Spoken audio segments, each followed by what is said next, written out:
పరిస్థితులు చూసుకున్నట్లయితే నిన్నటి వరకు కొనసాగుతూ ఉన్నటువంటి తీవ్ర అల్పపీడనం ఈ రోజు ఉదయం వాయుగుండంగా బలపడటం జరిగింది. ప్రస్తుతం దీని యొక్క లొకేషన్ 17.7 డిగ్రీస్ నార్త్ లాటిట్యూడ్ మరియు 84.4 డిగ్రీస్ ఈస్ట్ లాంగిట్యూడ్ వద్ద కేంద్రీకృతమైంది. ఇది పశ్చిమ మధ్య బంగాళాఖాతం, దాని ఆనుకున్నటువంటి వాయు బంగాళాఖాతం, అలాగే ఉత్తర ఆంధ్రప్రదేశ్ మరియు దక్షిణ ఒడిశా తీరాల వెంబడిగా కేంద్రీకృతమైంది. అయితే దీని దిశ చూసుకున్నట్లయితే ఇది పశ్చిమ వాయు దిశగా కదిలే అవకాశాలు ఎక్కువగా కనిపిస్తున్నాయి.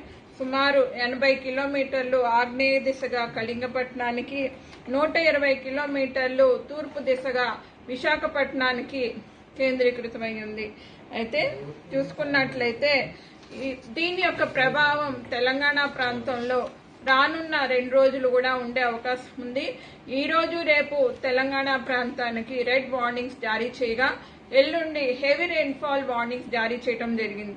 ఈ రోజు తెలంగాణ రాష్ట్రంలో అనేక చోట్ల తేలికపాటి నుంచి మోస్తారు వర్షాలు, అట్లాగే కొన్ని చోట్ల భారీ అతి భారీ వర్షాలు, 1-2 చోట్ల అత్యంత భారీ వర్షాలు కూడా ఉండే అవకాశం ఉంది.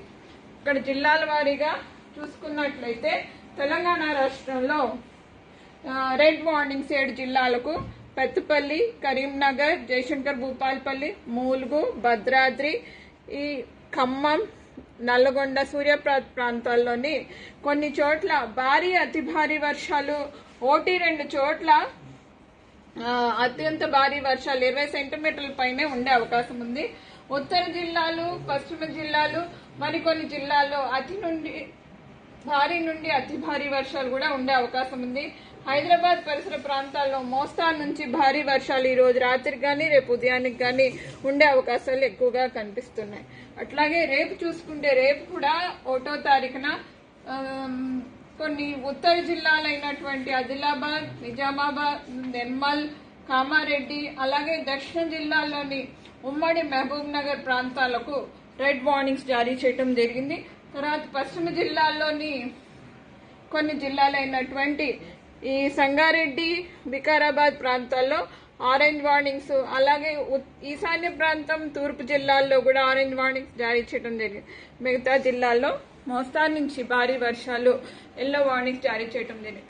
ఆ తర్వాత రోజున 2వ తారీఖున ఈ సిస్టమ్ మనకి వాయు దిశగా కదిలే అవకాశాలు ఉన్నందున ఈ వర్షాలు తగ్గుముఖం పట్టి కొన్ని ప్రాంతాల్లో ఉత్తర జిల్లాల్లోని భారీ వర్షాలు ఉండే అవకాశాలు కనిపిస్తున్నాయి.